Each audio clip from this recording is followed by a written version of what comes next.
Hello, everyone, and welcome to the Black Eel Podcast. In today's episode, we're going to be talking about the teaser trailer. It's considered a teaser trailer, right? Yeah. The teaser trailer to Superman, and then we will be talking about the latest episode of Skeleton Crew and the latest episode of Creature Commandos, and ending with a character spotlight from Mike. So let's get right into this and So talk you about know the why you trailer. were probably confused about there was two trailers is because the day before the trailer for Superman they released a teaser trailer for the teaser trailer. Well, no, that's why I was asking because it's like you. So what threw me off was you were like, "Oh, they sent out a teaser trailer," and then I was like, "Okay," and then the real trailer came out, but then I realized, no, that's a teaser trailer. It was the first one was the teaser trailer to the teaser trailer, which was Yep. so. Get you Um, hyped for the teaser trailer. You got to send another teaser trailer. so Mike and I, we were recording something yesterday, and we were talking heavily on Superman. But what I will say is, after giving it some thought and everything else, although I hope that I made this very clear, but I might not have. Overall, this trailer was actually really well done. The costuming was like perfection, almost to the T, right? Every character that was shown in this trailer had seemingly comic book accurate The costumes. only one, the only one that looked slightly off was Guy, but it wasn't his hair; it was his outfit because it wasn't green.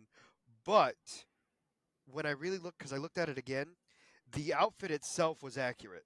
Hmm. The color was just not right. But I'm taking it as because he's not fully Green He's Lantern not at that time. encased in the yeah. That's exactly it. So that's why I was like, okay, I'm gonna be okay with that. The only one that I like question. So out of all the costumes so far, every. So first of all, I don't know if you've seen this. Like everyone's up in arms. Like you mentioned it about Guy Gardner's haircut. But it's accurate. It's comic book accurate. Like that's the Like funny thing. I think the thing that throws me off was, although I agree that the haircut sucks, it is a That's the hundred percent. point. Well, no, like it's 100% what it's supposed to be. Uh Like huh. out of although, like I said, I'm agreeing with everyone. Like it sucks, but it always sucked. Like there's Uh, never been a time where I thought Guy Gardner's hair looked good. yeah. Let's be honest. Um. But so like the only costume that didn't really look correct, but this could just play out into the story is Ultraman, because he's just in a full black suit, And do and we know for sure that that was Ultraman? people are assuming it because on the suit it has a U. Oh, that is fair. And it was teased that Ultraman was going to be in Superman. So, And Ultraman isn't that an alternate version of Superman? yep. Spoilers, he's my character spotlight. No, that's fine. Um, we've seen him before, correct, Ultraman? A few times. Um we've never seen him in live action. We've seen him No, in no, no. like I mean animated animated. No, stuff. no, no. That's what I mean. There was Sorry. he was in one of the Justice League movies. It was Crisis on Infinite Earths. he did appear in there, but no, that's not the one I was thinking of. There was one where it was literally it was Justice League versus the Crime Syndicate. Oh, Um, it I'm was looking at the. the what? I It literally was the looked one at with Infinite Crisis. Oh, isn't it that the one where no the because Owlman is about to blow up the entire yeah, multiverse? that wasn't Crisis of Infinite Earths. That Oh, was so just I'm a talking. I'm talking about the right movie. I'm just not got the right name. yes, yeah, yeah. He was gonna blow up the Earth Prime that I'm would looking. destroy. Keep talking. I'm gonna look this up because I think Okay, I'm right. it's not Crisis of Infinite Earths. I can tell you that right now. Um, no, but yeah. So like he's the only one that's not maybe comic book accurate because normally he's just like it's a Superman clone, so it's just a human person. Whereas in the trailer, he's just in a full black attire with his face covered. Um, but like I said, I have to say I forgot Nathan Fillion was going to be Guy Gardner Green Lantern because Crisis on Two Earths. My apologies. okay, so it wasn't Crisis on Infinite Earths, Crisis on Two Earths. I had most of it right. I'm actually proud of myself. So the only reason I was saying you were wrong with Crisis No, on because Infinite Earths no because that's Infinite. technically a different movie. No, no, that is a different movie. But I get what you're saying. I just was So like, what's funny is that like I just thought I was wrong. So when I was saying like in my head I was like it's War on Two Earths, but we were so both like we combined the two and we were the best. yeah. Um, But like I forgot Nathan Fillion was Green Lantern, and when I'm looking at him, oh no, I I'm like knew that. No, so Oh, okay. like when I'm looking at him, I'm like, that Why is he there? okay, no, my bad. I'm like, I thought this was going to be a different actor. I thought he looks like the guy that played Carnage from the second Venom movie because of the Oh, haircut. I was gonna say because of the haircut, I'll give it to you. But what's hilarious is that character is actually bald. I mean, the actor is actually bald. Yes, he is. Um, But no, like when I saw his face, like the anger that like the frown that he made on his face, I'm looking at him like I didn't know he was in this movie, and then I was like, wait, no, he's no, supposed to he's be not, Nathan Fillion. and it's not supposed to be. It is. Um, but yeah, I so the costumes I thought were incredible. And we talked about this. One of my biggest issues of the casting of it was Crypto. And he actually looked really good. They did a good He does job look of. good. They did a great job of demonstrating how they're going to make Crypto look good, Hmm. and I got to give them credit on that because I was definitely a skeptic, and I will not pretend that I wasn't. We both had said that we were kind of iffy with that because dogs don't usually like a CGI dog doesn't look great in Well, especially because it's like they have such because a, and we talked about this. They have such a difficult time with Superman yep, sometimes with CGI that I can only imagine Super Dog. You know what I'm saying? yeah, Is going to be extremely worse. but they did a very good job. Like at least the scenes that we saw where he just shows up, I mean, takes Superman home. and Uh, that scene gave us everything we were looking for in the sense of what he looks like close up and what's he yep, look like in CGI. And yep, again, that's not going to be what he necessarily looks like throughout all of CGI, but the idea is it can look good both, and it did. correct. And I got to give them credit on that. My bigger issue, and this is something Mike and I talked heavily on last night, was too many characters. I still feel there are way too many characters, and again, when I say that, I could be 100% wrong when we actually see this movie. Hmm. But at this moment in time, I just think there's too many characters because this is the opening of this universe, and they have Mr. Terrific, they have no, not Cyclone, that's a different movie. They have Hawk Uh, Girl, they yeah, have Metamorpho. Metamorpho. Thank you. We have Lex Luthor, we have Superman, we have Crypto, we have. Actually, you know what? Because of what we talked about yesterday, let's remove Superman and Lex from that equation. Hmm. But Crypto and Ultraman and I think that's it. So I was Oh, and gonna Guy go Gardner. through Guy Gardner. Yep. Um, So seven. And those are characters that are not well known. I mean, yes and no. That's the thing. It's How about I say this? I'll phrase it this way. They are not necessarily what the general population know. Hawkgirl maybe because of Justice League, and I'll give you that the animated one yeah, when we were kids. I'll yeah. give you that one. But the others, they're not. Ultraman, I'll give you that. Like Ultraman, I'll give you that. Mister Mr. Terrific, I'll give you Terrific. that. All right. Metamorpho, I'll give you Yep. that. Um, I'm gonna say Guy Gardner too. so here, I said this last night. Is Guy Gardner yes, but Green Lantern no. That I will agree with. I So like 100% agree so with that. as an overarching whole thing, the general audience is going to see the ring and go, "Oh, it's a Green Lantern." Like they're not going to care that it's Guy Gardner. Like Oh, that they already do because of his hair. okay, when we're getting into semantics, sure, but if we're talking about as a character in general, it's a Green Lantern. He does Green Lantern things. Who it is for the general audience, they're not going to care as long as it flows with the story. Okay, You know, you know what? I will give you Guy Gardner on that one because you're right. He's a Green Lantern. You don't need to understand like his backstories too much because you know he got his ring because he's considered to be worthy. yes, like That's fair. as long as you know that, that's the story of a Green Lantern. No, and you know what? That is fair. That is fair. But I My mean, th- but we here, do agree on the Guy Gardner. Most people don't know. absolutely. Okay, good. I'm glad you But agree no, with me. like the thing is that like my difference in opinion for this movie versus yours, I agree it's a lot of characters, but I am willing I think it's going to be fine because of the fact it's not an origin story movie. This movie is already established. The universe is already established. So all of these characters have already been around for a while. And I So and I think that's my hardest part of that because it is. And now, hear me out when I say this. When I mhm, say origin movie, it's not a Superman origin movie, but yeah, it's an origin movie of this new universe. no, I understand what you mean, But I but get what you're saying. I think that's where our difference in opinion comes from. Is the fact that I'm okay with it because they're not spending time introducing these characters like, oh, this character Superman came from a farm boy, we're gonna get him, he fell from space, the family raised him, No, he's coming to, it might be touched upon, but it's not like they maybe might be like, Superman I like mean, one they are, character.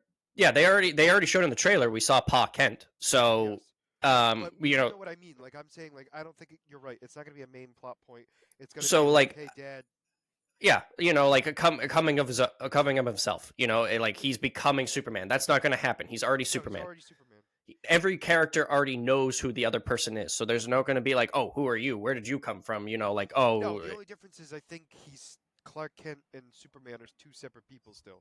That's the only difference, which isn't a bad thing. I mean, No, meaning what I mean by that is like the world. most iterations of Superman, the world never learns. It's just Oh, Lois that's Lane. true. That's Yeah, true. You're right. Never mind. You're absolutely so right. like we're unsure if Lois Lane knows if Superman and Clark Kent are the same yet. But that doesn't truly matter. Correct. um so I want to quickly go through the characters that did appear in the movie because you did miss a couple. Oh, um sorry, Your Majesty. I'm just saying, I want to, Yeah, let's add insult to injury. I said there's too many characters. Scott, by the way, there's more. not super characters, all right? Oh, well, then we have Jimmy Olsen. Jimmy Olsen, we have Cat Grant, we have Who's Cat Grant? huh? Who's Cat Grant? A reporter. Um Oh, okay. she's like she's one of the like the big shots that, oh no, she appeared in My Adventures with Superman. Remember the three that were always up, Lois Lane and Oh, Jimmy's? yeah, yeah, yeah. She's the woman that like, The trio before our trio. yes. Okay. Yeah, I know. They those three appeared. It's Cat Grant. I mean, there's Jimmy Olsen, and then there's Steve Lombard. Um, Okay. there's one more person that appeared, and I forget his name. But anyways, like the two big ones is Steve Lombard and Cat Grant. Yep. Those two are always. We did see this a little bit of the Fortress of Solitude. We saw the robot. Wasn't that with Crypto, or am I wrong? Did we see it somewhere else? We kind of just saw like a zoomed out image of it from above, like it was just full of ice. We didn't really see like Oh, okay, okay. I might not have even registered that was the Fortress. like when with Crypto, like he just landed in some kind of snow cavern or Yeah, but whatever. I thought And when he was pulling them, when they pan out, I thought we saw it. I actually don't remember. No. Most likely, I'm gonna say is like when we saw it, it was like Crypto bringing him home, like bringing him home to the Fortress of Solitude to heal. That's what I. That's what I mean. Yeah. Like that's because it was not when he landed. It was when he was pulling Superman. Yeah. But then we saw the robot that Superman was embracing the robot. It was cut in half in the trailer. We're assuming that is his personal aide. Its name is Kelex. I don't know how to say his name, No, no, but no. I'm enjoying this. listen, give it 5 minutes and you're gonna screw something up. Don't worry. Yeah, but here's the thing. What's hilarious is, for whatever reason, I'll get that name right, and I'll screw up Lois Lane or Johnny Olsen. I know you did that on purpose. I know you did that on purpose. Jimmy Olsen. Jimmy Olsen. I swear, you did that on purpose. I didn't. As soon as you said you did it on purpose, I was like, I didn't screw. Oh, I did. I just your face as soon as you see my face, your face just like, oh no. It was because I went, oh no. I actually just screwed up on something simple again. Jimmy. As I just said, we saw Pa Kent. Which is a different oh no, not really. There's been a few renditions where Pa Kent is a little chunky. I mean, Mostly he's animated. Mostly in the animated, never in the live action. He's old, so I mean, No, I'm not. Here's the thing. I'm not shaming it whatsoever. I'm just saying. No. in live action, this is the first time we've seen a non-fit Yeah. Pa character, We which saw. I don't think is a problem at all. Uh-huh. We saw Lex Luthor, like I said. We saw Luthor Core, which we had talked about yesterday. How you were a little thrown off. Instead of it being called Lex Core, it Yeah, was called you Luthor talked Core. me you talked me out of that because you're like, this is a new universe. They want to make sure it's clear, like there's a difference. Yep. We talked about Crypto, Guy Gardner, Hawkgirl, Mr. Terrific. It was in the trailer right off the bat. It seemed like two separate kaiju monsters, which is a typical in actuality, like that is an issue with Metropolis. There are a lot of kaijus that show up for some Well, reason. well, yes, no, and that didn't bother me at all anyway because it's Superman. No, yeah. You know what I mean? Like that to me is like stereotypical. Um, so like I don't, as awful as it sounds, I don't consider those characters, and I know that's awful to say. No. I'm just saying, like everyone, there's some people that it's like that's just something else that's adding to the story that's going to take away. I mean, that's also fair, but it might not. It depends. Like that to me is just like I think the idea of those is to show like Superman being a hero Hmm. on a No, smaller absolutely. scale. I mean, Like I'm there's just a more lot of. curious. I'm just more curious that they're going with Ultraman so early because Uh of huh. how. And my reasoning for it um, is not because it's too many characters, although part of it is. The main reason for it is Ultraman is a variant of Superman, and we know that the multiverse is Hmm. not well received in general. Um, so I'm We have surprised. to see how it goes. Well, that's what I mean. I'm wondering how they're going to do that because Yeah. that might be a dagger, significantly so. Just because multiverse things scare people and they don't understand it. Now here's the thing: is like yes, typically it is a alternate Yeah, multiverse like, character of but it Superman. but it could be a clone. It could be a clone from Lex Luthor because he's by Lex Luthor's side. No, absolutely, absolutely, which is a in possibility. in other variants, Lex Luthor and Ultraman always work closely together. So I mean, it could work. Except for the Lex Luthor in Ultraman's universe. Well, yeah, that That's Lex the only Luthor one. is a hero, but Yeah. Um, so the well, area. Oh, the area that we're taking place in this movie. Do you know where it is? Oh, some another character that I Metropolis, forgot. No, like so. Uh, Earth. I swear. No, the war torn area that was in the trailer. It was very sandy.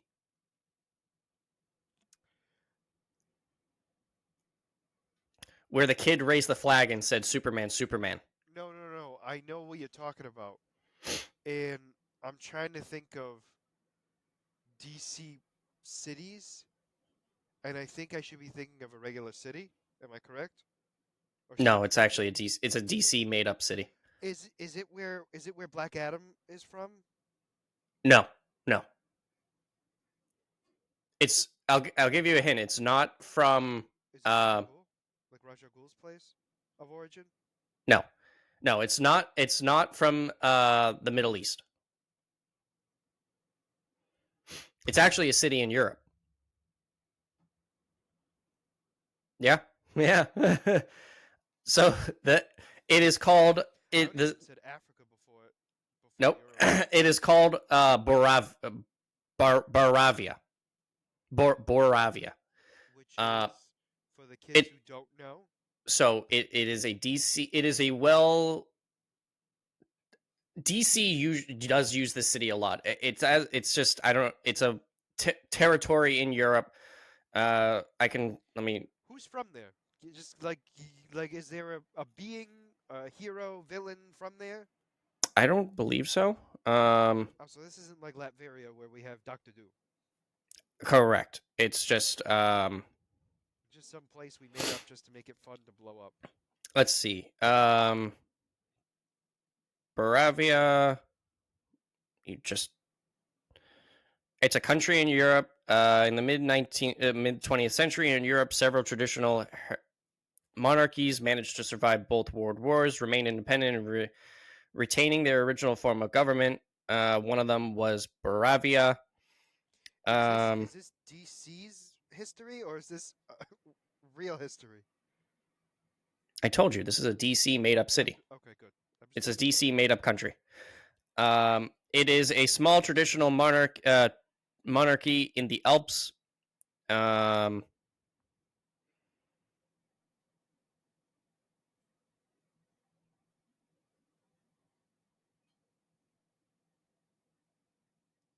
yeah, no major characters are from there, but a lot of DC tends to go over there because it has always been a country that has remained traditional. Like there's always wars going on over there, so the heroes tend to just go over there and intervene to try to protect the people. Protect it. Um, it's just it's a nice little nod to the comics because it's a traditional DC DC country.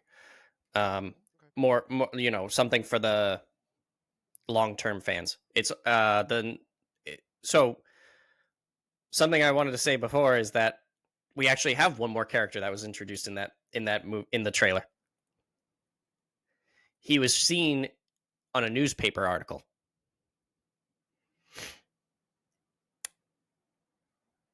I guarantee you're not going to get it unless you saw it. I'm trying to think because I know the newspaper you're talking about.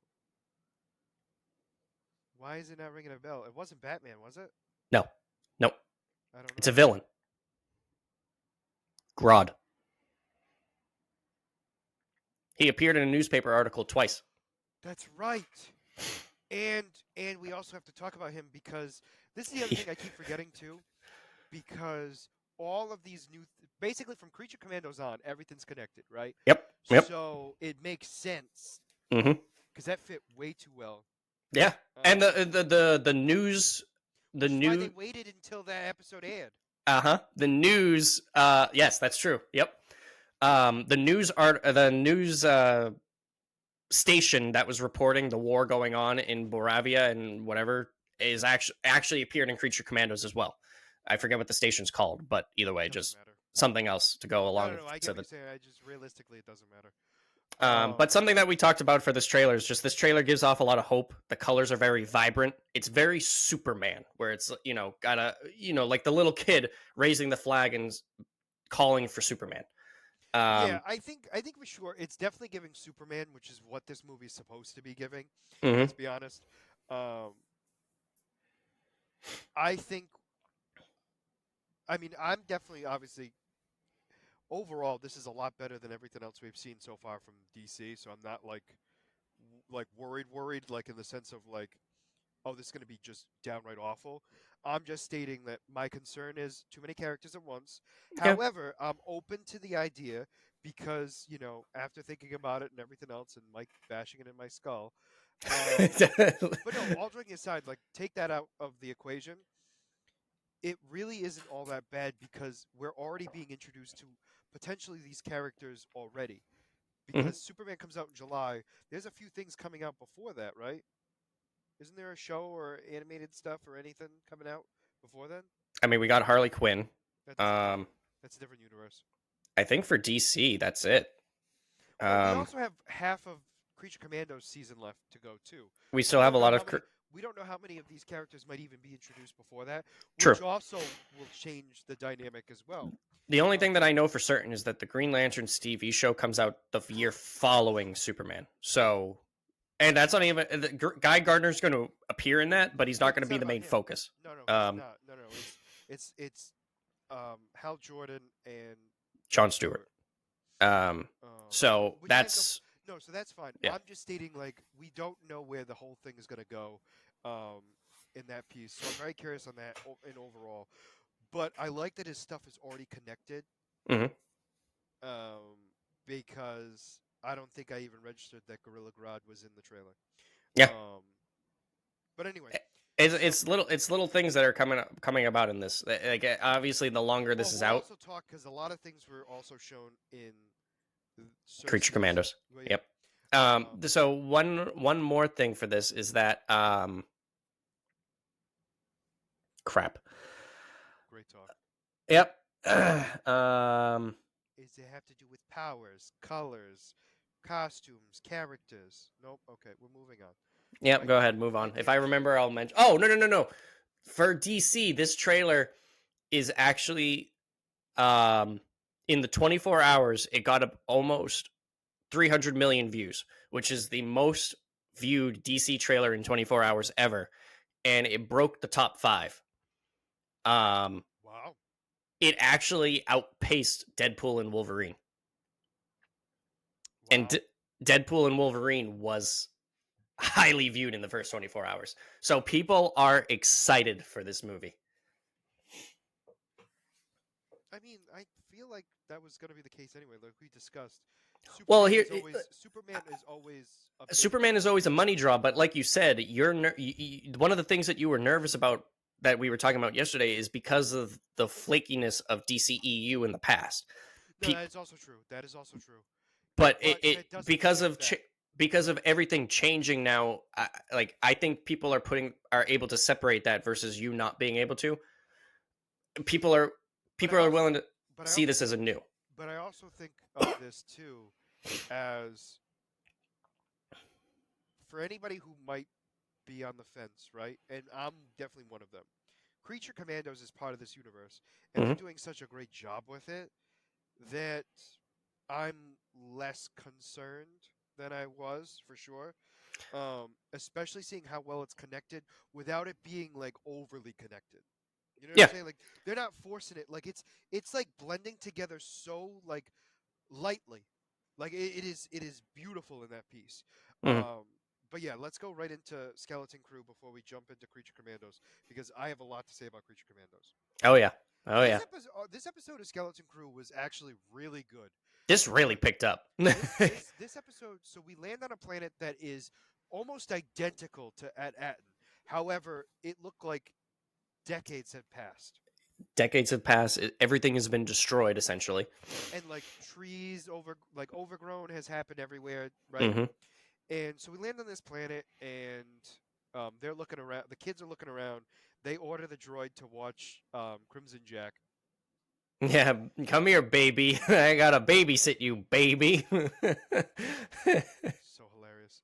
And so yeah, so they go exploring and everything else, and they're realizing like this planet looks almost identical to theirs, right? Hmm. Now, obviously, the time change and the destruction obviously happened, but like realistically, like it looks almost identical. Well, actually, not almost. The thing, it looks identical because they're going around like, oh, this is where this should be. Oh, this is where this should And be. it's So like, there, and it's it's there. just destroyed. Yeah, or like it's not fully destroyed, but like the remnants are there. Yeah. So like, but yes, you're absolutely correct. So the thing with this too is, and we'll get into more detail when we get to the end of this episode. But I believe there's a reason behind it, obviously. Yeah. But anyway, so we go into this, and then they find some locals. Well, they find both sides of locals, the kids. They have to hide from one and then team up with another. Yep. Um, it's unclear on what's good and what's bad, and I think that's supposed to be the point. We don't. Yeah, we don't know what the reason why they're fighting. We don't We know. know nothing other than the fact that they're two separate factions in this world. Yep. And the faction that we see the most of apparently views children as equal as adults as long as they prove themselves worthy. Yeah. Yeah. As long as they can lead a war. Yeah, lead a battle, Yeah. whatever, right? So during all that, Crimson Jack gets captured by the other group, which is hilarious because he's trying to get because he gets a little information from the droid that at Aten is supposed to be kept a secret. So like he Throughout wants this to. episode, the KM 33, I believe his name is. And Uh, I might say he droid because I'll never get it. he keeps going in and out with like I don't remember no Atten, but yet No he such keeps. thing as at Aten, but keeps mentioning at Aten Yep. obscurely. Yep. And it's like, and Crimson Jack realizes that he clearly knows about Atten, so he's like trying to jog his memory. Trying to And figure out because in his mind, and I would probably agree with Crimson Jack, because the amount of damage it looks like that droid has taken, he might think it's just a like he's got to hit the right sequence of words to get it out, or like sights and stuff to yep. get him to actually see it. However, we find out that that's not the case. But anyway, Crimson Jack and the droid get captured by the other faction. Um, I loved that. It's just walks outside and is like freeze. just shoot me. It's like seeing all these comments, like people in today's world just relate so much to Crimson Jack. Crimson Jack is just like, you know what? At this point, just get rid of me. Like Just I'm put just me out of my misery. You know, it's like never has anyone felt connected so well with a smuggler. no, no, not at all. But nobody has connected so well to a Star Wars character. Let's be honest. Um, the everyman. So we have that, and then the kids are learning, their weaponry and everything else. And Neil gets a huge character spotlight in this episode. We get to see He some really does. development from him. He is going to be at some point a diplomat if he's lives through this, because Oh, he's like 100%. because he's like, why are you guys fighting? And like it's never answered. Nope. And like he's asking the questions we're asking. It's like we've always fought. And it's like, well, have you guys ever like thought about talking to each other? And they're like, no. And he's like, Yeah, just no. There's no point. yeah. And so like the whole episode is him basically like trying to convince this girl, who is the one that kind of saves them, and is the daughter of the leader? Question mark. Yeah. We're She's we're the daughter going of the on that leader. assumption, but it's never been actually like specified.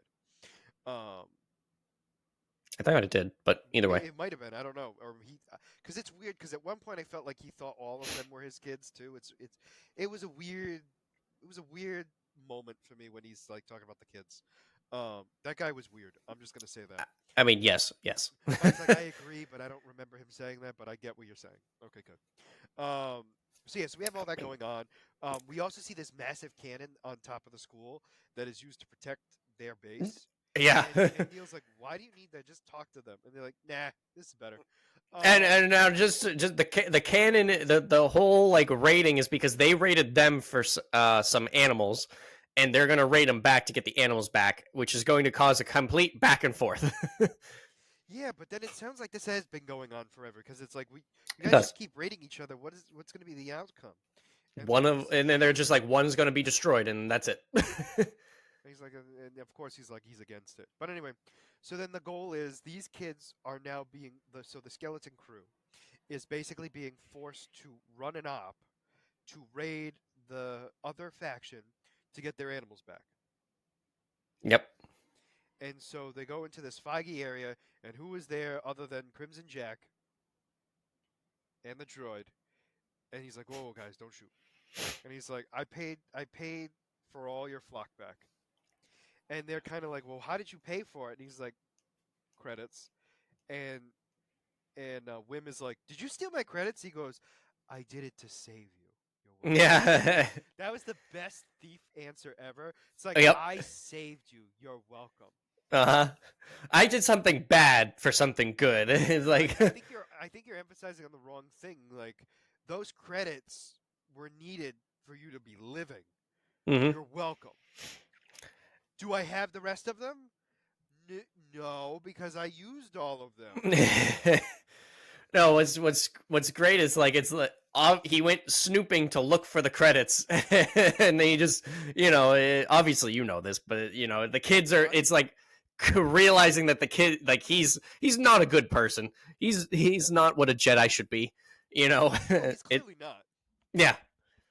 Um, but it's so funny Why? because he keeps going back and forth from like them earning his trust and then him doing something scummy to them for them to break his trust. It's like constant back and forth. Yeah.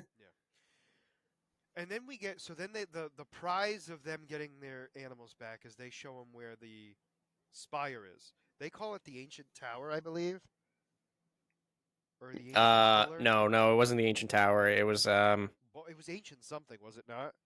I believe it was ancient It wasn't uh, ancient ruins. It wasn't ancient. Anyway, it doesn't matter the name. It's basically a spire that is used by the supervisor, um, and it's vacant now. So nobody's supposedly allowed in it on at. what is this, episode 3? No, I believe it's 4. Go ahead, keep talking. So they go in there, and it has the star coordinates of all of the other planets that are The supposed Fallen Sanctum. Oh, I would have never gotten Yep. No, that. we were The both. Fallen Sanctum, um, and they show apparently there were 5 planets that were the same, Yes. and my assumption is only one is left. Which is the one that is purposely kept hidden, which is at Atten. At, but my point, well, I think they all were supposed to be kept hidden. To be honest with you, They were all supposed to be kept hidden, but when they got to the tower and saw that the location for at Atten was was the destroyed, only that's one the that was one. destroyed. Yeah. So that's the only one that is kept safe. So the Well, idea actually, that's the one that's been kept isolated. that's true. That's true. We didn't Um. say safe. You're right. Isolated. Um, because of that, the assumption is all other planets have been compromised. Mm-hmm. Um, and so then we find out that apparently the droid that we have is pirate captain, or captain, I should say, not pirate captain, because I'm making an assumption. Apparently ordered the droid to destroy the coordinates and then kill anybody who was looking for those coordinates. However, also told him to forget it, Told him to wipe his memory, and if anyone goes snooping, to to kill them. destroy them. And so he then goes super droid and And tries to Neil kill him. saves them. Yeah, Crimson Jack saves him. Well, Neil saves him first, Yeah, and Neil saves them, and then Crimson Jack Jack. saves Yeah. Neil. Um, and the droid Neil had such a panic attack that he just faints after the droid just falls on top of him. Well, He's like, what kills me is it's like it took him so long to panic, like pass out, that it was hilarious. Because all of a sudden he's just like, yeah, it was like, yeah, guys, that was great. That was great. he just passed out. Yeah, 100%. The adrenaline wore off. It's like now the realization clicked in. So I'm hoping at the end of this series, season whatever, right? We find out why these planets were formed. I think there's going to be like it's going to be like everything is going to come together as the season progresses because they're going to jump from planet to planet, obviously. Well, because the idea is they're going to look to see, because if this planet has the coordinates, the others should too. Yep. That'd be my assumption. So I get what you're saying. Yeah. I'm also wondering too if they're going to try to get the droid to someone they can trust to drain his memory bank to try to get those coordinates. I The think they're droid, gonna. the I think they're droid does gonna. have the coordinates. Oh yeah. Yep. They Um. can't just get it themselves. Obviously, he's a little mad. I think they're gonna try. Okay, fair. They might not be successful. I'm fine with that. So like I think KB is because she's the tech one. That's fair. That's And fair. she already talked about how she's willing to like, oh, it shouldn't be too hard. Just take him apart. It's only a few 100,000 components. You know, it should be easy to repair him. So, No, that's fair. That is fair. um, But yeah, that was pretty much the end of the episode. I was very impressed. I liked it. It was well done. so It gives the us one thing the is, world of whatever this faction is of the yeah, 5 planets. We got a better idea of, like, it's not just one. It was multiple planets that were meant to be kept secret for a reason, whatever that reason is. yeah, we're something that's might be answered too is whether or not the whether or not the captain of for SM is still alive on at Atten. Huh? You mean CM? I actually just looked it up. It's Okay, sorry. SM33. So SM, whether his captain is still alive and if he's still on at Atten. There's a lot of rumors going around is because there's so much time has passed. Maybe the captain is dead, and there's a droid But one of his kids could have had kids, or and they one of could his be a kids. skeleton crew. I'm seeing. Also true. Oh, I've been seeing a lot of people okay. saying that it's probably like a droid that's in charge of everything, and he's just going with the protocols. That's why nothing has changed, and that's why it's so strict about you can't leave the barrier. Doesn't matter. That's the rules because droids follow the program. That's actually, I would believe that. Yes, 100%. But the family lineage could also work as well, like that. But I also don't. But my other thing too is we don't know why they were kept a secret or why they were meant to be isolated. Their goal might be to stay isolated for a reason. Treasure, because I mean that was they have the Republic credits. Yeah, I mean, like I said, the whole thing was Atten is legendary because it's got a lot of wealth, a lot of Well, it's treasure. got treasure. We don't know. Like they never. True. The idea was they never knew what type of treasure. Yeah. Um, So because the captain found it, they're going, oh, it's going to be all mine. and also we might find out too that the captain of that Republic ship that had only the one credit in it could Mm. have been the captain of Atten.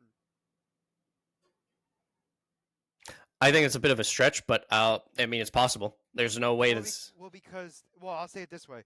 Uh, there's a lot of things that are like everything's connected in some way. I'm feeling right now, mm. and I'm very curious to see where that goes. But overall, The only great reason I'm episode. saying no is because they wouldn't have killed him off like so offhandedly if he was. That's fair. Plus, he was also surprised that there were no credits on the ship. Yeah. So I'm gonna have to agree with you that that I'm wrong.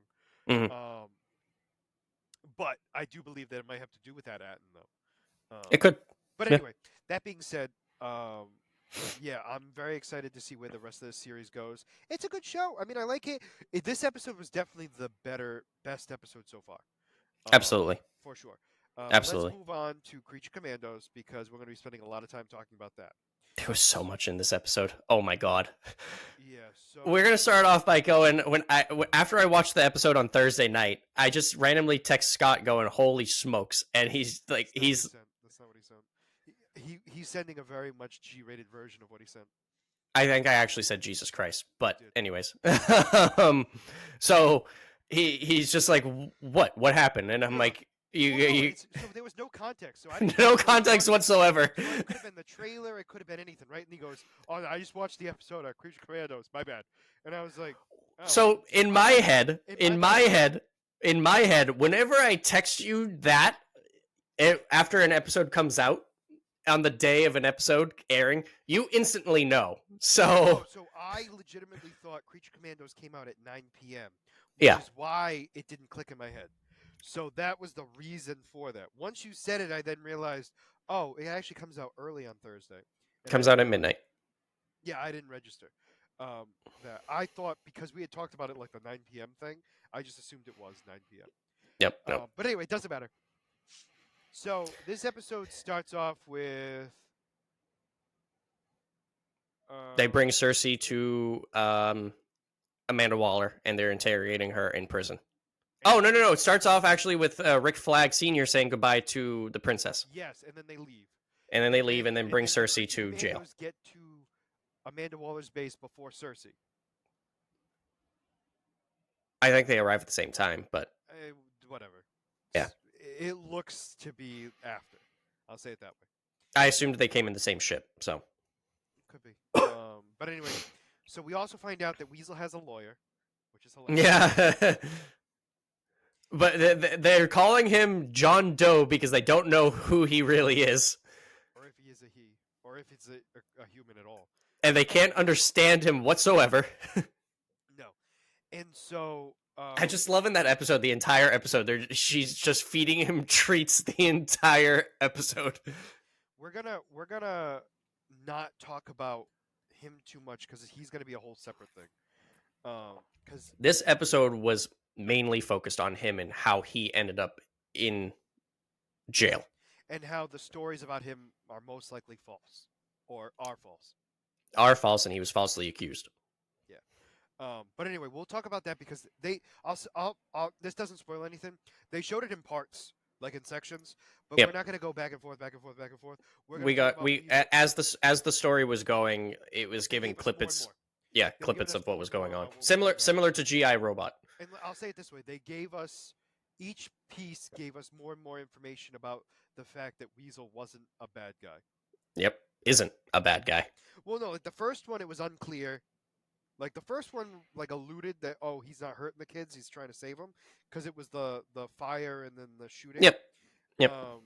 But then we get the whole picture at the end. So anyway, we'll talk about that later. So Cersei's being interrogated by Amanda Waller, which is hilarious. Um, and then the jokes that they make about witches and everything else is even funnier. We also get the guy from Peacemaker in this episode as well.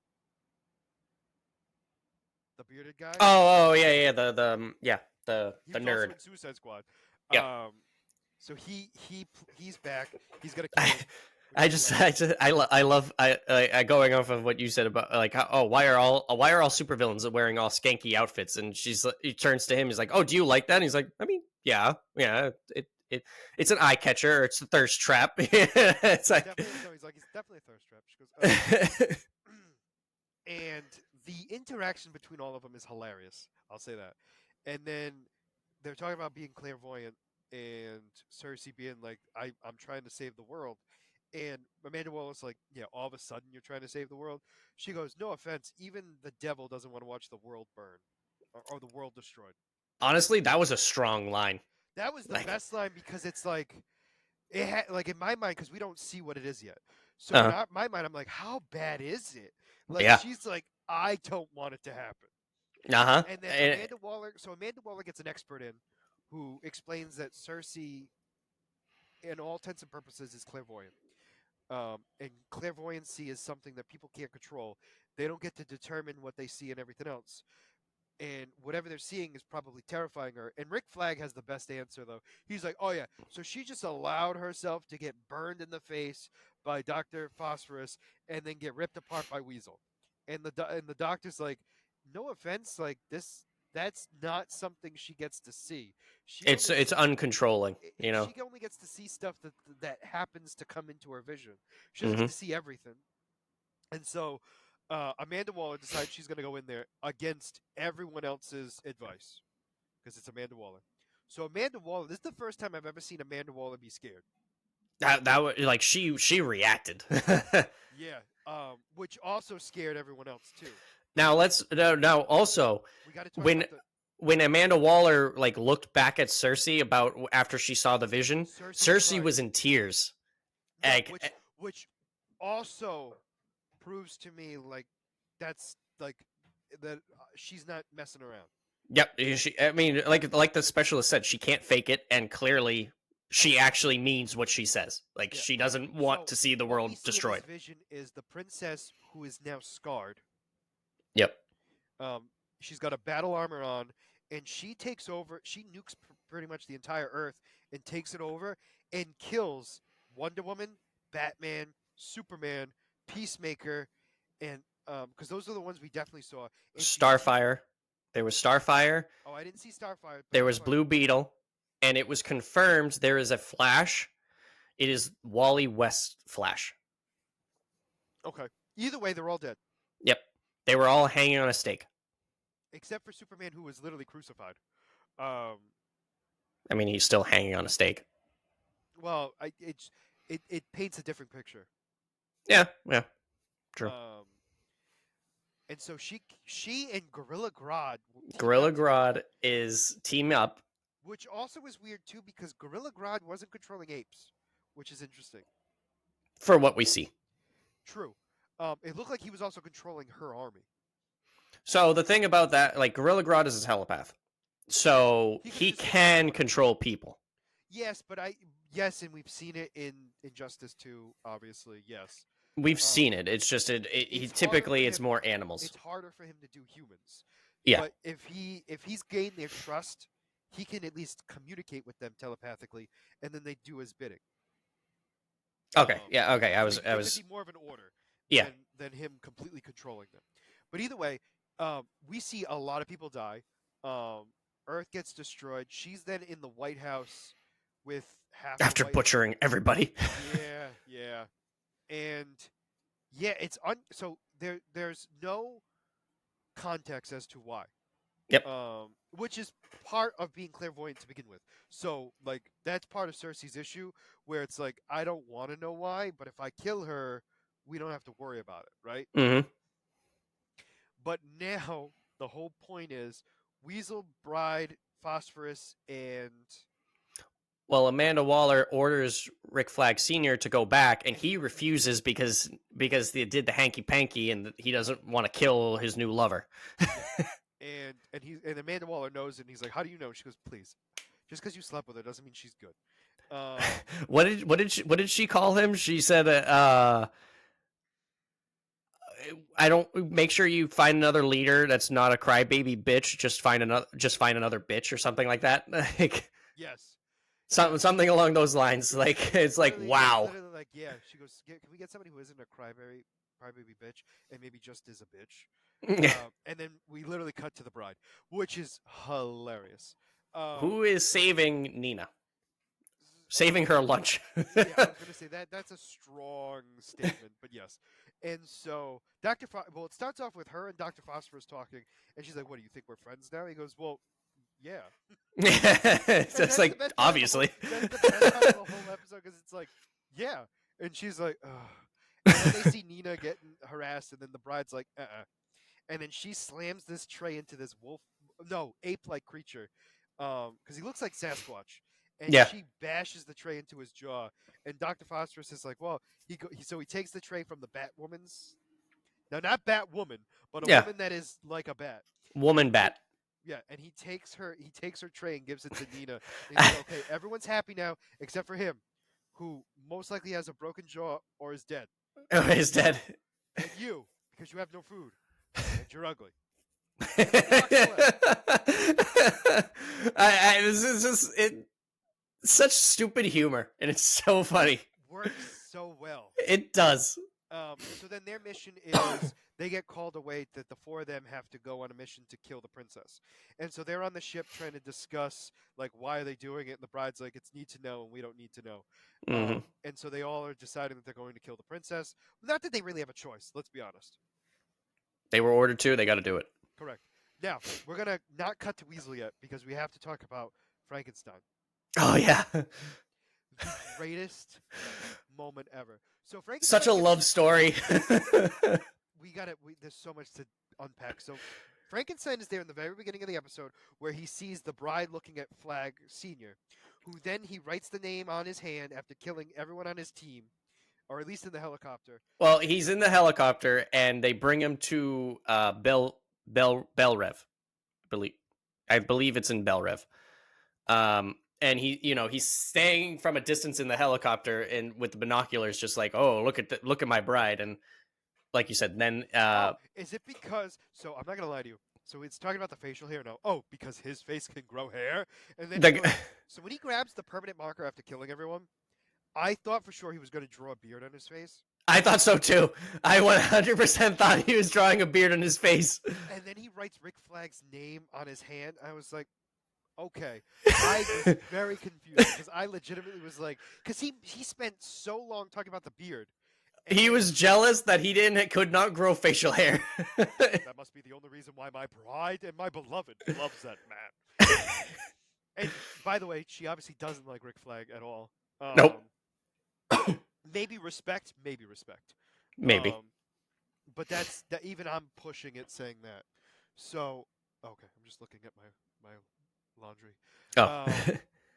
But yeah, so we have that, and then when Rick Flag is trying to get a hold of the princess, we see a vehicle following him, which has got to be the smallest vehicle I've ever seen for this big monster, right?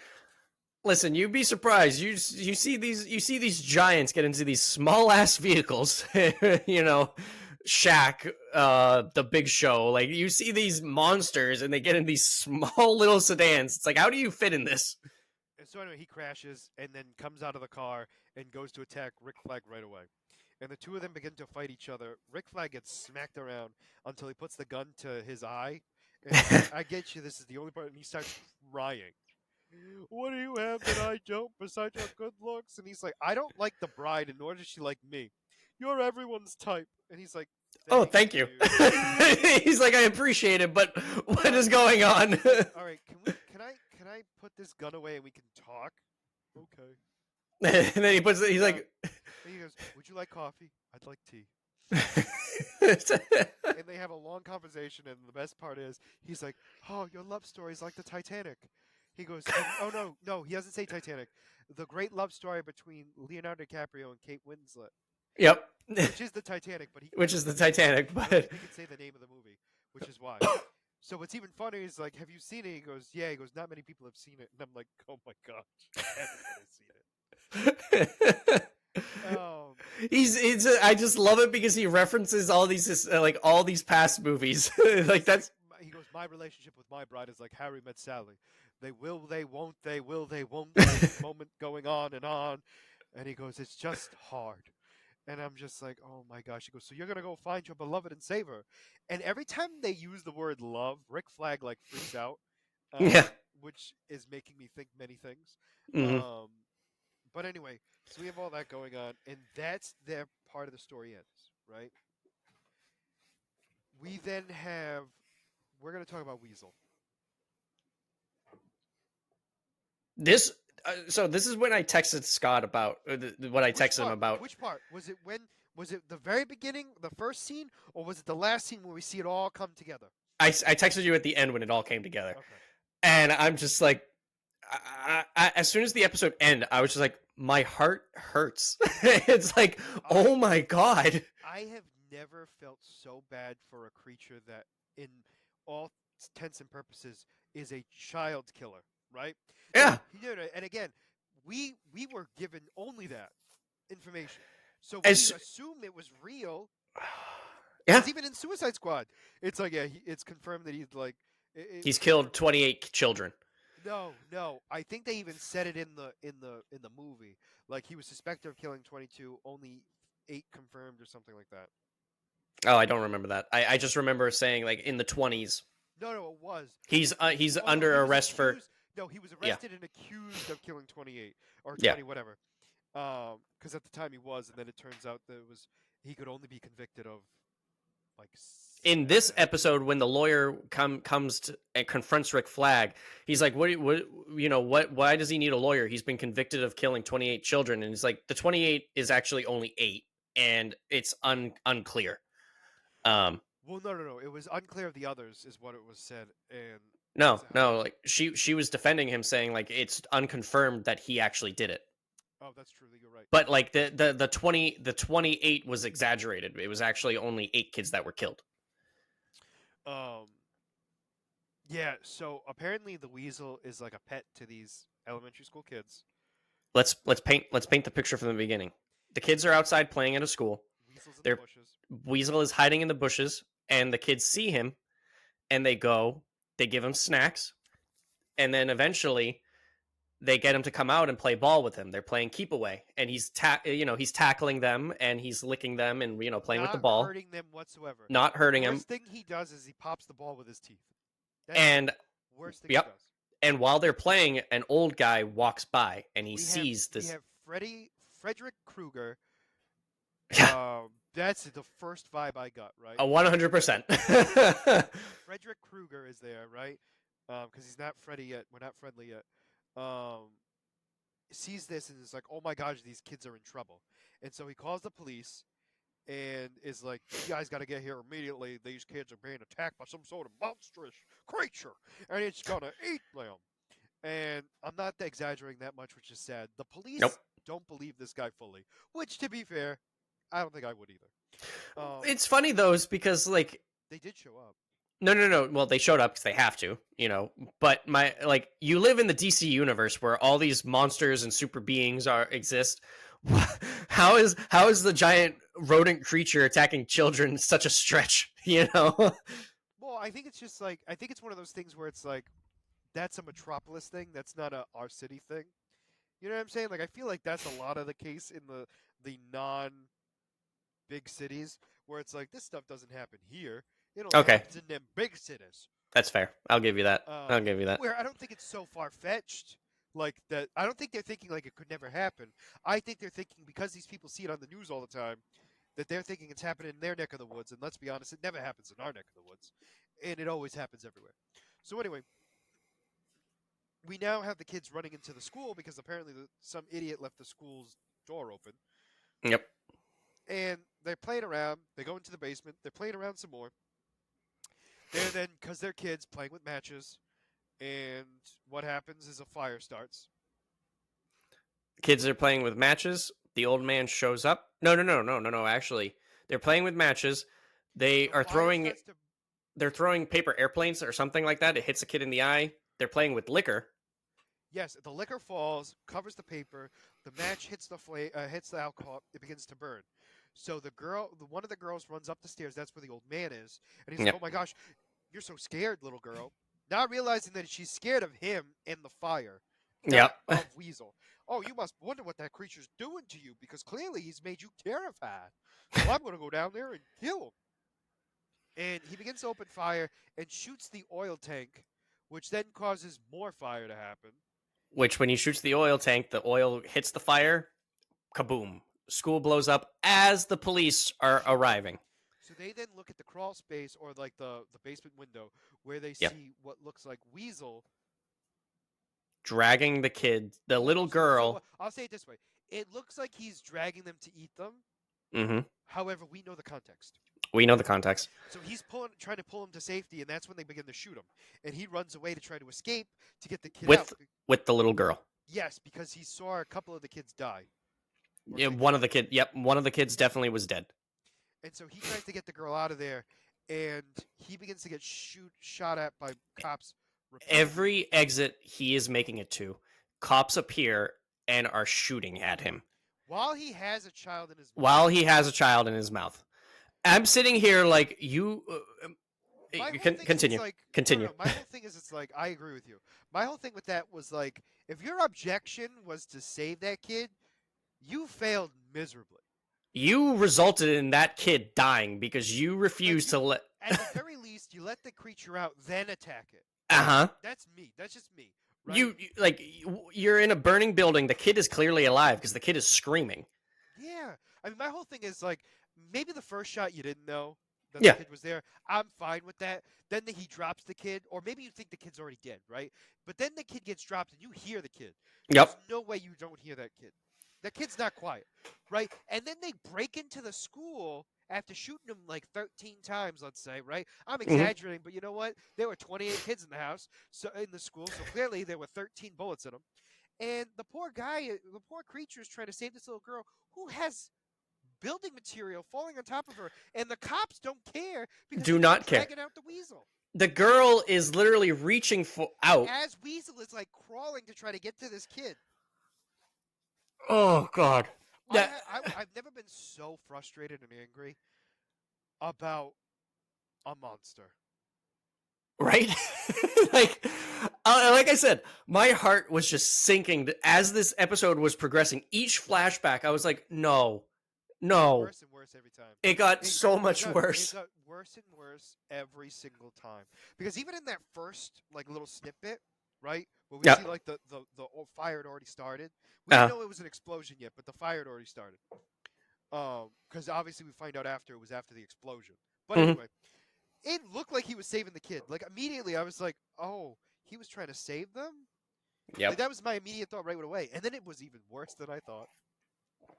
They just like, oh, you feel bad for him? Let's amp it up. like, oh my God. Yeah. And it's funny is like when they were on the plane going back to the princess. Yeah, so this is where where we get to see the whole process fully, from beginning to end. Yep. And we find out, so they make the joke of like, oh, he must be thinking of like eating rodents or kids or something. Yeah, like they make a joke about like it had nothing to do with he's chasing squirrels. Yeah, he's that's what it was. happily dreaming, and it's like, no, he's having a nightmare. yeah, 100%. And so it was just awful. It really started at when I say awful, it was great. It was no, amazingly written. But no, like it started at the beginning because the defense lawyer is showing him pictures of the children. Yes, and he has like a little bit of a flashback for a second. But like you can like his eyes, just like his eyes are all wild, and then like they straighten. They straighten when he has that like flashback. And then the tears come down. Yes. And it's like oh my God. Because it goes away. Because I think there's something with his brain because he is not human. I don't think his memory works the same way as ours does. So like I don't think he has to like. I don't think he like remembers it all the time. I think a lot of like if he's like I don't know about weasels, but like squirrel-like creatures, they don't have great memory. They have a lot of short-term memory. That's what I mean, like, but I'm saying weasel because his name is Weasel. I know, obviously. Yeah. But I'm just saying like kind of similar family. I'm not sure. No. They're rodents. At the end of the day, he's rodent. a giant rodent. Yep. And the idea is his memory is not the best. Although he can learn things obviously and everything else, but the idea is he can't like he's not thinking about it constantly because he can't. Hmm. I also don't think he wants to, obviously, which is fair. Um, but it makes sense that he deals with it because it also makes more sense that we see it in his dream state more than we do when he's awake, because it wouldn't make sense that he would. But overall, the next episode is going to be us seeing the princess and seeing potentially what starts or potentially could start the war. Yes. But spoiler alert, they obviously stopped the princess because Superman's alive. Yeah, obviously, because he's getting a standalone movie. I mean, to be fair, like that's not even like that big of a spoiler. To be honest with No, you, yeah. like that should always be the case anyway. Because the idea is they know it, so they're gonna change it anyway. So Hmm. like it's not gonna be super accurate. But anyway, very excited for the way the rest of the series is gonna go, because now Rick Flag and Frankenstein are teaming up, because Yeah. Frankenstein somehow has so much money, and I don't know how. He's been alive for how many years? You think he has a job? You think the people are going to question him when he says, "Oh, I want this"? Okay, that piece I find very. So he's gonna probably help Rick Flag get to the place where the princess is. Yep. So that's gonna be a fun little thing. So the next episode is the confrontation with the princess. I don't know how far it's gonna get, but there's gonna be a confrontation. And my assumption right now is the end of this episode and this next episode, Gorilla Grodd shows up. I agree. I think it's going to this is going to start, like you said, this whatever happens here is going to start her deciding to conquest the world. Yep. So yeah, I'm very excited with this series and everything else so far. This episode was so good in all the ways. Yeah. Um, it was perfect. This it was such a great episode. Oh, Like, it was 100% was. You will not hear me badmouth. Like this whole series has been excellent. All the yeah. episodes have been phenomenal. Each episode gives a specific character's a spotlight. So like we already have the Bride and Frankenstein done. We have Weasel, which was depressing, and we have GI Robot. GI Robot. Thank you. I knew there was another one. So now all that's left is Phosphorus and Nina. Yep. We might get something with Rick Flag That's too. also a possibility too, but I'm taking him out of it for right this second Yeah. because I'm not 1,000% sure we will. He's like technically if we don't, because he's not a creature. It doesn't ruin anything, Yeah. but I wouldn't be surprised if they do, Hmm. because they don't need to do it for Amanda Waller. We already know her. Yeah. Absolutely. Yeah. No. Amanda Waller was incredible in this episode too, even though she has such a little part in this. Oh, whenever she appears, she's like she takes the scene. She You know. does, but like I think what kills me in this one, and I think it's because she's been the character for so long now. She is Amanda Waller. Now, granted, don't get me wrong, she's been Amanda Waller from the get go, looks wise and everything else. It's almost been 10 years technically. But I Actually. mean, like this one, this I don't want to say rendition because it's the same rendition technically, but this version of her right now that we're getting is, in my opinion, the most comic book accurate of them all, because she is funny and serious all at the same time. She Yep. makes these jokes because to her it is a joke. You know what I'm Yeah. saying? Like it's like Yep. so like this story of her is in my opinion, the most comic book accurate. And the scariest part of this whole episode was Amanda Waller freaking out on all fours, Oh yeah. because she has looked Superman in the face in some comic book things and has been unfazed. Oh yeah. So the fact that she's looked at Batman, all these, right? Now Batman's a little different because, no offense, Batman's normally not a killer, right? But Yeah. Superman, like he could accidentally kill somebody pretty easily, like by sneezing, right? So Yeah. like, she's looking him in the dead in the face and like, do something. And it's like, and the fact that she breaks down in this is like incredible. I mean, even still, like aside from aside from the heroes, she goes toe to toe with a ton of villains all the time. Also true. But I mean, at the very start of the series, they all charge at her, and she just pushes the button. You know, it's like, Well, I mean, well, obviously she knows that she has the. Rick Flag is the one that flinches, and she's just like, yeah, we're good. She knows that she's in command at the end of the day. No, and that's the whole thing. And she knows what her power is. She knows her limitations too, and like she knows what's going on. So I got to give her credit on all that. But like, yeah, the fact that we see her vulnerable, in this more so than we've ever seen her, Yeah, scared me even more because that means this is like a legitimate issue. it's big. Because she knows Superman, she knows all these people, right? You know what I'm saying? Yep. So like the fact that they're all dead, she's like, oh no. Something that is a threat to take out these super beings is a bigger threat. You Yeah, know, like the fact that like she's okay with them dying, like if they needed to, if it was at her hands. or like was necessary to for the kid. You know what I mean? But the fact that there's somebody who's a threat that we didn't even know was a threat, Yep. it Because there's a bunch of situations where she is going after the Justice League, and then say like Brainiac or Darkseid shows up, and she goes, "We're gonna team up just for now, but don't forget, you're still my enemy. We got to take out the bigger threat." There's so many instances of that happening in the comics, and even like in other renditions, movies, TV shows, video games. and I know Like, we touched upon this really quickly, but I do like the fact that they showed Peacemaker oh yeah, Peacemaker was in there too. Yep, because he was part of the dead bodies. he was one of the dead. It was so not needed, but was at the same time. It was so weird. You know what I'm saying? Yeah, Like it was one of those things where it's like he still exists and like he's a main character right now because he is. At this he point in is. time, he is one of like the big names at this point.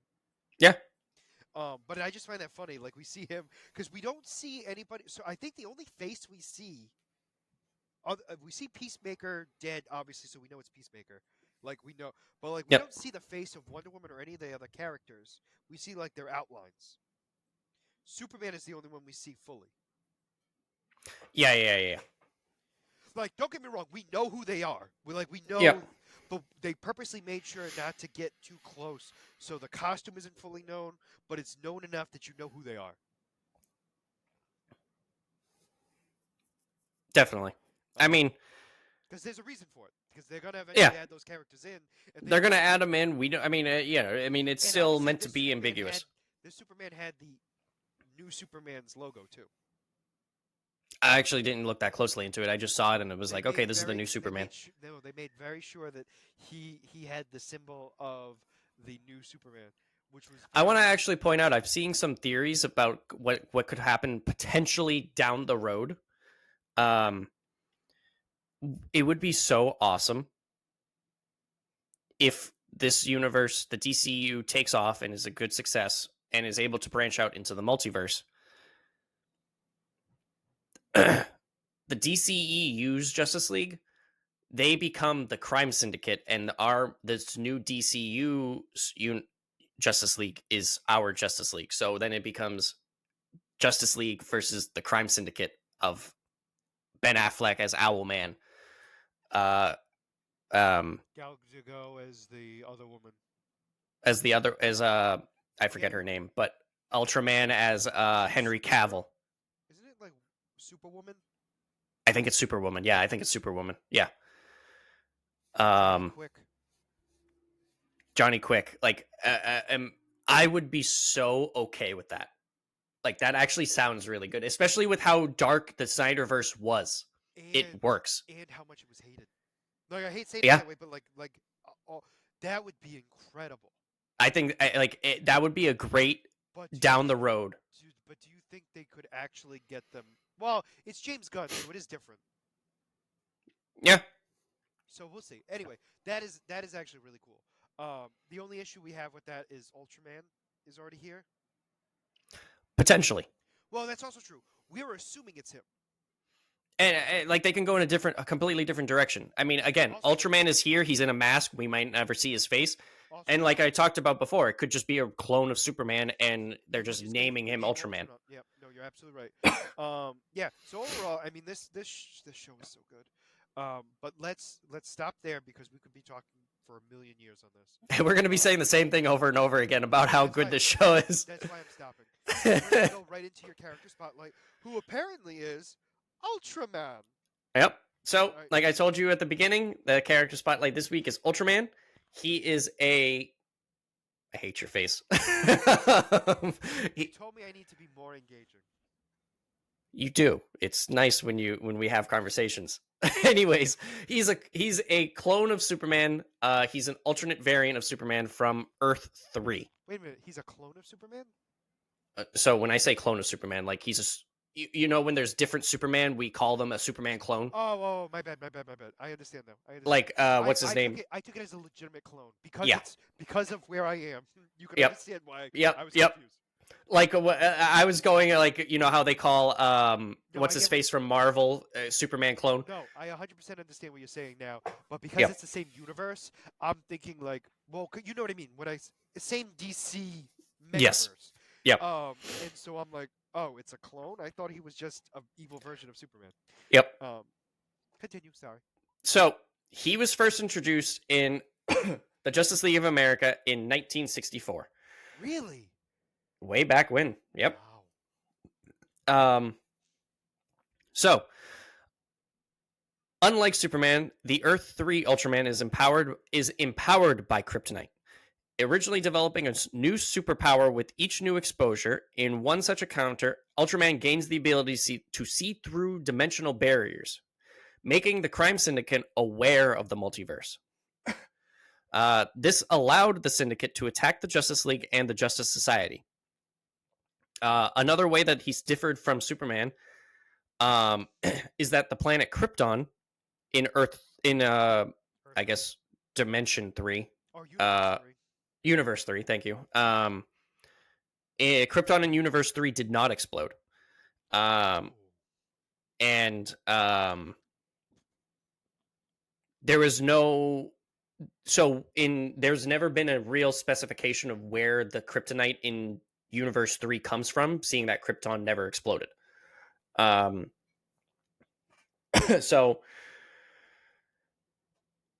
in the early 80s, Ultraman allies with Lex Luthor of Earth 1 and the Lex Luthor of Earth 2, who in Earth 2 is called Alexi Luthor. So when they teamed up, they tried to take out their own Superman. Which is so funny because Lex is literally short for Alexander, and that always messes with me because I've never heard his full name. Oh, Alexander. No, because there was a few times where it's mentioned, like especially in like in Smallville and shows like that, they'll say his full name, and I'm like, Yeah, it just sounds wrong. I'm like, I guess that's where Lex comes from, but that's not what I was expecting. Yeah, I know. No, I know. I remember one. Superman was the other one too, where they were like Alexander. That's No, right. Alex. They just called him Alex, which is what threw me off. Uh And I huh. was like, no. I remember at one point when the Snyderverse had first started, and we were talking about how Lex Luthor was just felt wrong. The actor who played him, and you had said that, oh, I'm okay with it because this might not be Lex Luthor, it's his son Alexander Luthor. Correct. Correct. But at the same time, I'm not saying. no, Yeah, you get what I'm saying. But I understand. I understand what you're saying, but I'm saying like that little distinction is like yeah, well, because his dad in most of the in the version I know him most for, the dad I mean, mm, is Lionel Luthor, who is actually worse than Lex Luthor in my opinion, at least in Smallville. That dad is like what you would expect Lex Luthor to be times 10. It is terrifying. oh well, I don't remember. He puts his son. Put it this way: he got mad because his son wanted to take over his company. Put him in, made everyone convinced that he was crazy. Had him have fake hallucinations. Make everyone think he was having hallucinations by like having somebody break into the house, destroy him, and beat him up and everything, and then have him get the police back, and the house is completely fixed up. What show did we just watch where the parents just the parent was like, "Oh no, you're crazy." Um oh, Penguin. Penguin. Yes. So, literally you just said the script for Penguin. But it's just so bizarre to me because it's like it makes me laugh hysterically because like that poor kid got because Lex in that universe is not the bad guy right away. Like Yeah. he's kind of like the morally gray. We'll say it that way. He's morally gray. Yep. But his dad is 100% black as heart, right? Oh, well, I have to rewatch that. It's been a long time, I'm, so I'm I have almost done to. with season 3. So You've been on season 3 for 6 months, so I don't want to hear it. it's been a year. So Yeah. So sorry. Continue about Ultraman and the universes with Lex. Um. No. Alexia Luthor. Alexi. Alexi. Alexi. Sorry. All right. So after the failure of the Earth One and Earth Two Lex Luthor trying to kill their Superman, um, Ultraman then allies with Per Getanton. I don't know how to say that name, but essentially he is a time traveling supervillain for the Justice Society of America. Um, so he allies with him to try to take over Earth 2 by using nuclear missiles. Also As we all fails. do. Yeah, why not? Time traveling. Let's steal their nukes. I mean, Um, that sounds like America. so he's around in the Crisis of Infinite Earths, and obviously he is finally killed when the Anti-Monitor destroys Earth 3. He also he breaks the fourth wall in terms of realizing that he's a fictional character after the events of Crisis of Infinite Earths when he's reintroduced in a later comic series.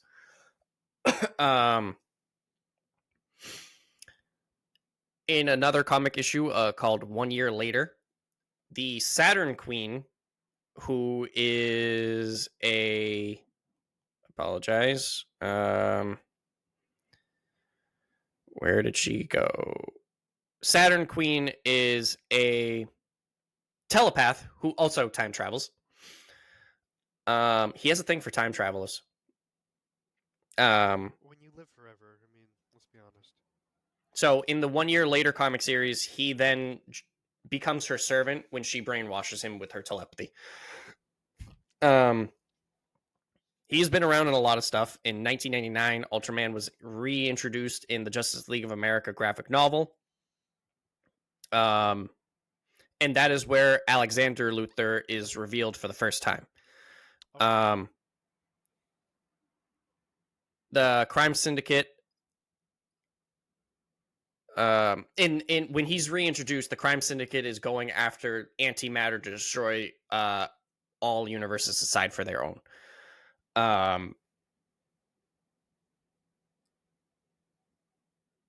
So unlike the original pre-crisis Earth 3 Kryptonian Ultraman, the antimatter Ultraman was fully rewritten for modern continuity as Lieutenant Clark Kent, a human astronaut from the antimatter Earth and no longer a Kryptonian matching Superman exactly.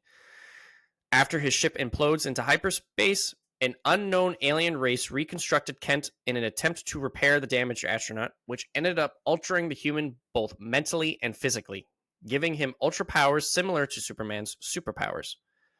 According to Alexander Luthor, the process also twisted Ultraman's mind, and in contrast to Superman, Ultraman's powers relies on his proximity and exposure to a substance called anti-kryptonite.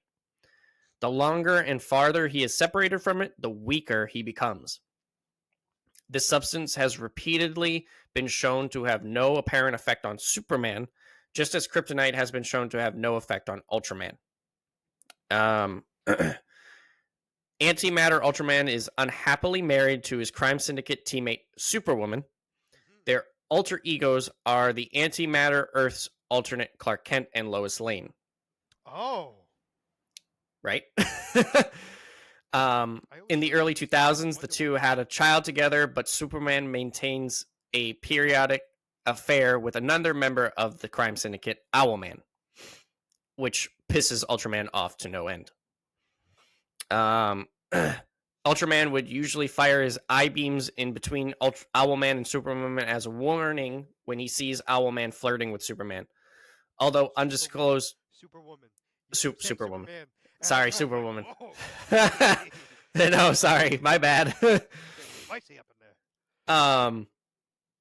Although undisclosed photographic blackmail material in Owlman's possession stops Ultraman from actually doing anything permanent to him. Antimatter Clark Kent. No. We're stopping right there. What is the incriminating photographs? I have absolutely no idea. I have absolutely no idea. I'm Now you've lost me. You've lost me. My apologies. Go read the comic and you'll know. Don't give me that side eye. um, Antimatter Clark Kent has been shown to have returned to the Antimatter Earth and again leads the Antimatter Crime Syndicate in an attempt to repair their Earth after the destruction done by the weaponers of Quard. The Syndicate was shown to have been kidnapping people from all 52 universes, as shown as seen in the Trinity comic series.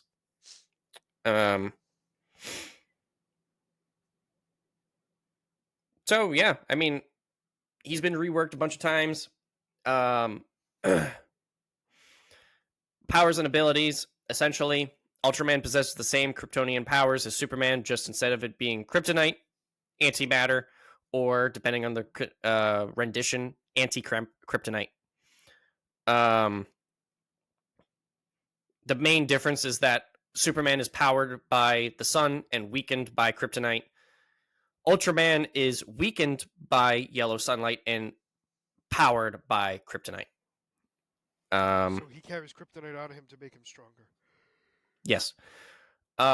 There's another version of Ultraman. He is from Earth 43. And it is from the Blood League. And he is a vampire. Which I'm intrigued by that. So yeah, I thought seeing that we might be seeing him in Superman come July, I figured I'd give you a little bit of a summary of who this guy is and who we could potentially be seeing. I know you really want to know what these incriminating photos is that Owlman has. He has all the same ability, like minus the weird thing of seeing through dimensions. He has the same powers as Superman, right? Pretty much, yeah. Okay. All right. Well, I actually was intrigued, Mike, and until you didn't give me the information that I wanted, I was very much engaged. However, you don't show me photos, then I'm out. So next week we're going to be talking about. So next week is our last episode of the year. Our last podcast episode of the year. I'll say it that way. It's not the end of the year episode, but it'll be the last podcast episode. So in next week's episode, we're going to talk about most of season 3 of What If. We're going to talk about the latest episode of Creature Commandos and. Do you want to talk about what we have on What If, or do you just want to save it for when it comes out and to talk about it the following weekend? We'll watch up until we'll talk about everything from today to Saturday. Okay. I mean, I don't care. I just wanted to see what you. I say we wouldn't when we film on Sunday. We won't talk about the Sunday one, and then the one obviously similar to how we're doing it today. Yep. Pretty much. So for now, that's going to be it for today's episode. Thank you very. Oh, and obviously we'll be ending with a character spotlight next week with me. You have so much potential for next week because we have so many episodes that I'm going to have such an easy time. Yep. I won't have to think too much. It'll be more of an issue of like which one. But for now, if you made it this far into the video, please make sure to like and subscribe down below. Other than that, this is going to be Scott and Mike signing out of the Black Heel Podcast. Have a wonderful night. Goodbye.